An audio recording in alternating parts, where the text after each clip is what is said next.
for what it is. So when something like this happens, they call Al Sharpton, and the whole country now is behind, and including me. So don't want to get too much. Everybody knows the story. President Obama spoke about it. He said if he had a son, his son would be. And if you actually look at this kid, he looks like Obama when he was that age. If you took a picture, there are pictures floating around online with the President Obama and this kid, Trayvon Martin. And they look identical at the same age. So it is an atrocity. So we hope this man is still at large. Zimmerman is still at large, and we're hoping that at least he is arrested and justice. And also, there's other ramifications. This stand your ground law has to be repealed. It's a bunch of nonsense because you're giving license to people just to become vigilantes. Moving right along. Jabba Chamberlain. Jabba Chamberlain. You would think that some of these athletes would have learned.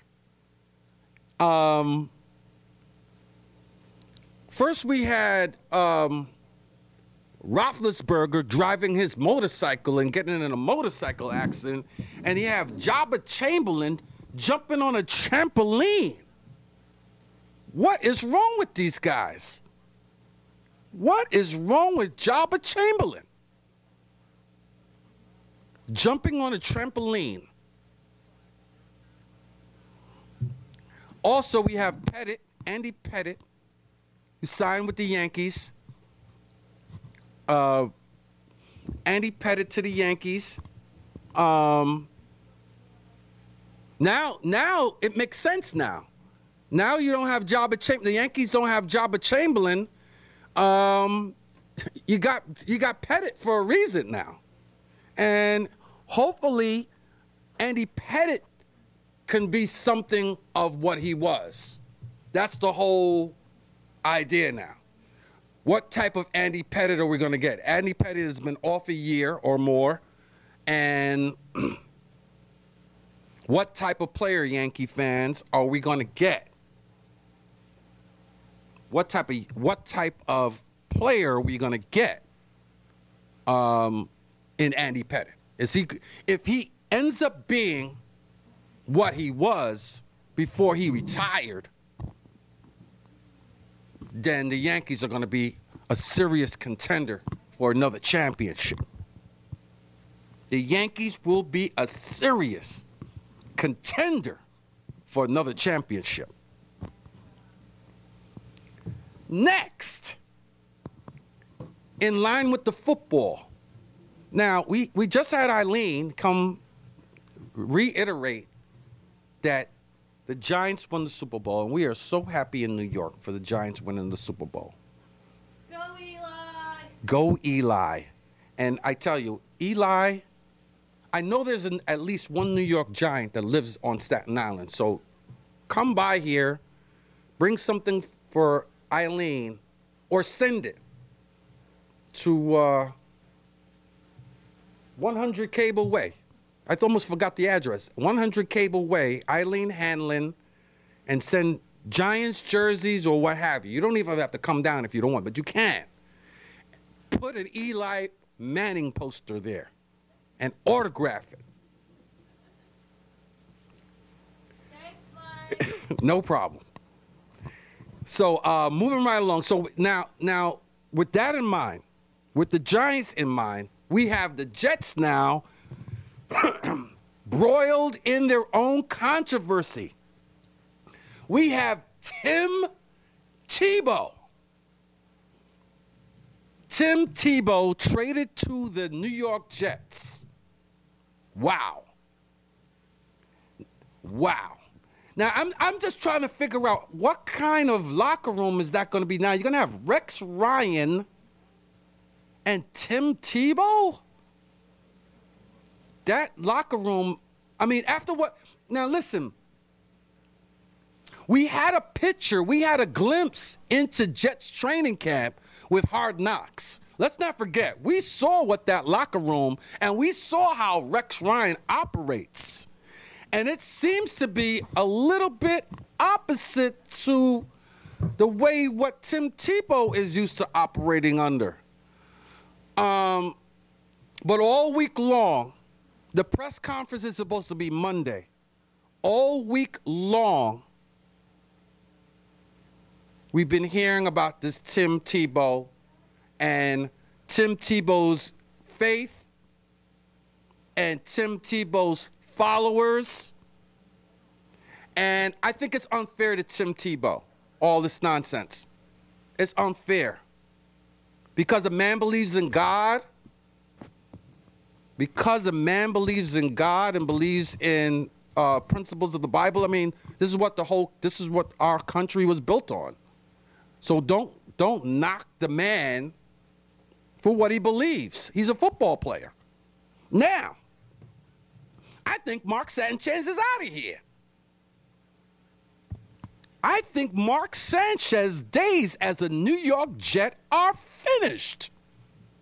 You can't have two starting quarterbacks in New York City.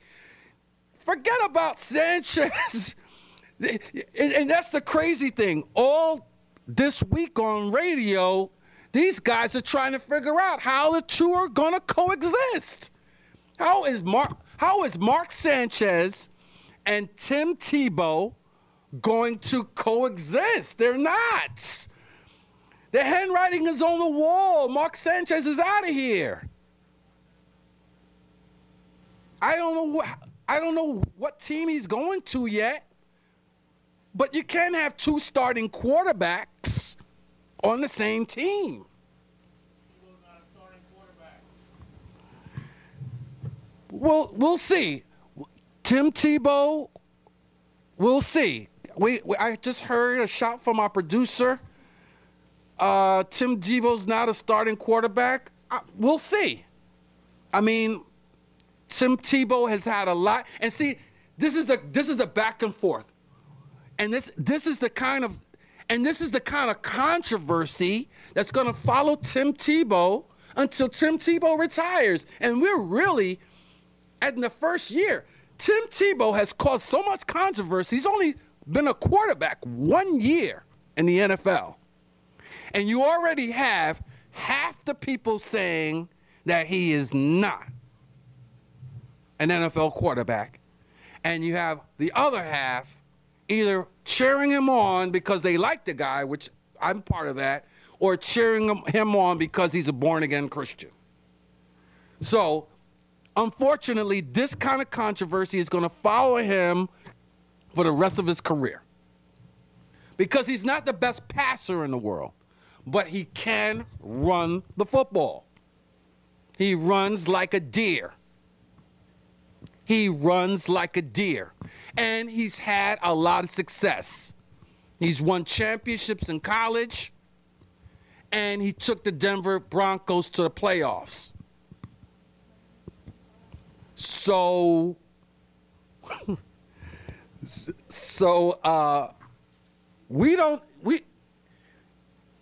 me, the jury's still out on Tebow because he's only put a year in. How are you going to just close him down and shut this guy down in his first year?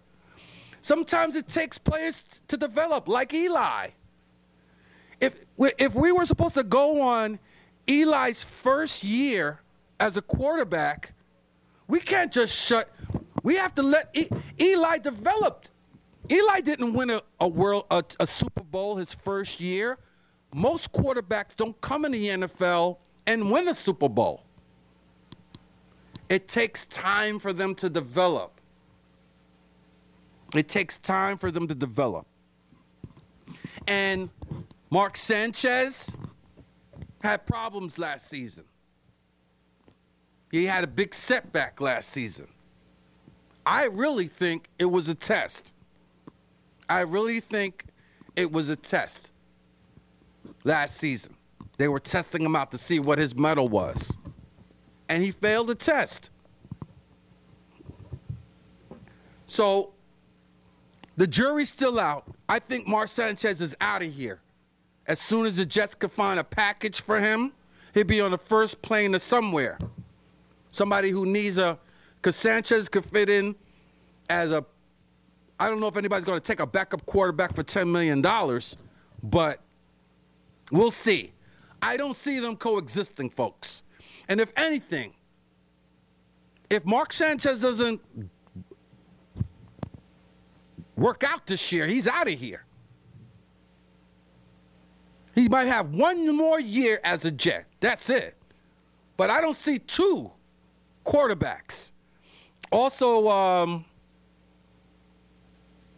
the backup, Drew Stanton, was traded to the Colts.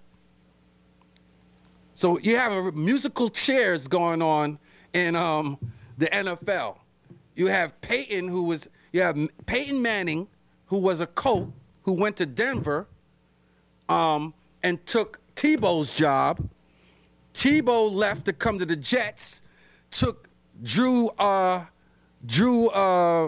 Stanton's job, and then you have now Drew Stanton going to the Colts, where Peyton Manning used to be. So it's a love triangle right there.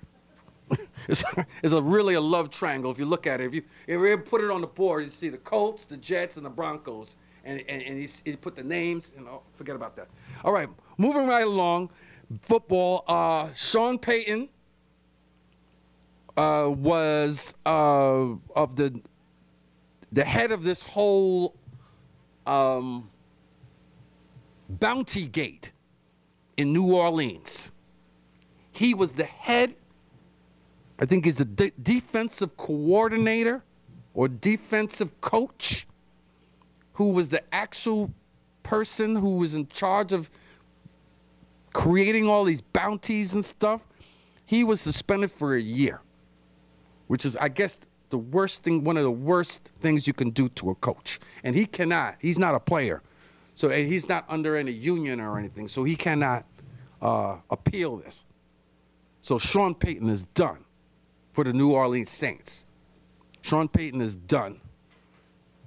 The Mets this week, we have the New York Mets. Did you forget about them? They're easily forgettable. They've only won 4 or 5 games in spring training, folks. The Mets are going to be horrible. The Mets are going to be horrible. And in the next couple of weeks, because baseball is going to be starting in about a week, we will definitely handicap the Mets for you and the Yankees. And we're going to let them know where they're going to fit in after we take a look at it. We're going to let you know where they fit in the whole scheme of Major League Baseball. But the Mets this week settled their suit of $183 million with the Picards. Irvin Picard and the people that were being represented in the that Ponzi scheme in that case. So finally the Mets settled. I don't know what that means for the Mets. The Mets have to spend money. Major League Baseball, you have to spend money. It's not like any other sports. NFL has a salary cap. Basketball has a salary cap. So you could only spend baseball, you have to spend to win. The winning teams are the ones who spend the money. The poor teams are never in it. Pittsburgh, Kansas City are the poor teams. We hate to say they're the welfare teams. They're the poor teams. They don't spend any money, so they don't go anywhere. It's as simple as that. The Yankees spend the most. That's why they won the most championships. It's cut and dry. Yankee fans don't want to hear it, but it's true. They spent over $1 billion. They spent over $1 billion on salaries over the last 3 years, and no other team, mind you, no other team in professional sports can outspend the Yankees. Not in baseball, not in football, not in basketball. The Yankees have outspent everybody in their own sport and in other sports. So when Yankee fans talk about their 27 championships, how many of them did you buy? You got $1 billion infield. So that's basically it, folks. I mean, I hate to say it because I'm from New York. I'm not a Yankee hater, but that's just the way it is. The Yankees spend. When the Mets were winning, they were spending. When they had Carlos Delgado and Carlos Beltran and K-Rod and Reyes, they were spending money. The Mets are losing now. Because why? Because they're not spending any money. The Red Sox win because they spent. St. Louis is in it. They had Pujols. That pitching staff costs an arm and a leg. They spend. The Philadelphia Phillies, they spend. Don't take my word for it. Look it up. If you're not, and some people, they're afraid to look because they're afraid to see. They're afraid to see what they're going to see. I always tell people, look it up. People come to me with the same questions over and over and over, and there's the same person always comes to me the same stuff. I said, how come you didn't look it up? You're scared. You're scared to see the truth. You can't handle the truth. But that's what it is. So, yeah, the truth is in Major League Baseball, you have to spend money. And the Yankees have spent the most. The Yankees have averaged $220 million on payroll a year. $220 million in payroll a year. $60 million more than the Red Sox. And the Red Sox spend the second most. And now the Red Sox have only won 2 World Series in the last 10 years. And look at all the money that they spent.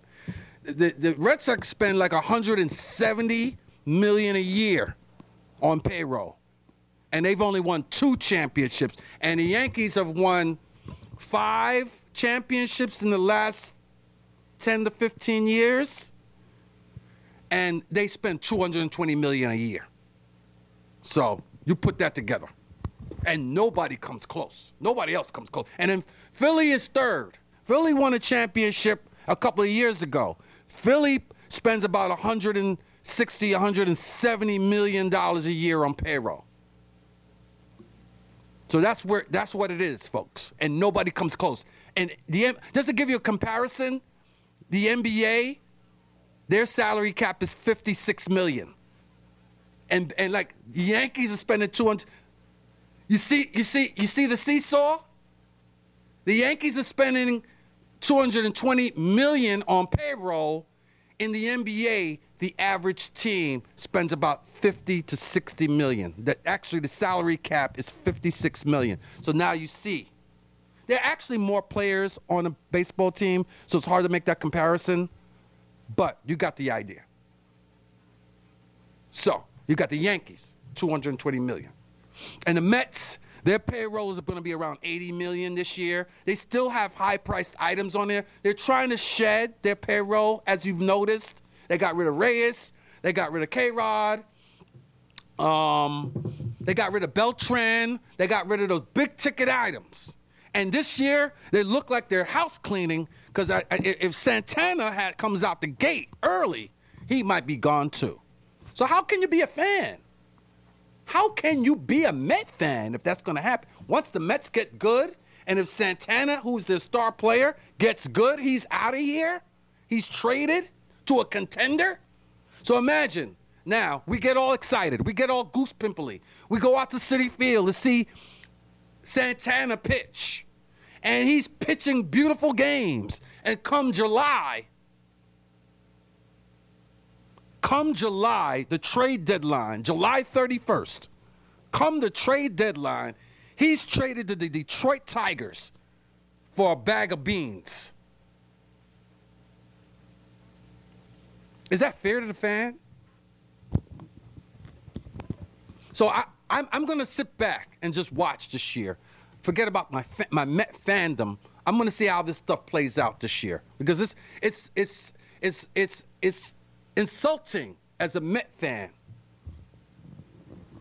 It's insulting as a Met fan what has been done with the Mets recently. All the good players being traded away because of what have you. They want to cut payroll. Moving right along, we have the Knicks. We have the Knicks who lost last night, but they won five. They won 5 of their last 6. They've got a new coach, Mike Woodson. He's gotten off to a good start. The Knicks play tonight. They play the Pistons tonight, and they play Milwaukee on Monday. And they have Carmelo Anthony and crew playing. Mike Woodson has Carmelo Anthony, Amari Stoudemire, and crew playing at their best level. This is what we wanted to see as Knicks fans. This is the kind of ball that we figured that you were capable of playing. And it all shows if you play some defense, it makes up for your offense. The Knicks have been playing some serious D in these last few games. Last night, they couldn't hit the door of a barn last night. They could not hit the door of a barn last night, the Knicks. But the effort was there. They still try to stay in the game. They lose to the Raptors last night.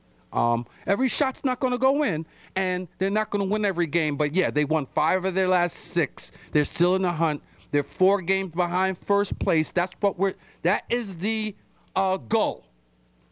And at least the Knicks beat Philly this week. So that means if there's a tie for first place, the Knicks have won the tiebreaker. The Knicks won the tiebreaker this week by winning the season series with the 76ers.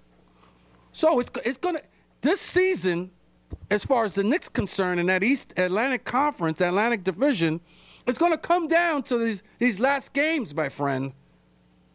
We've run out of time. Goodness. There's still more stuff that I wanted to talk about. But we've run out of time. Thank you for watching another segment of Hardcore Sports.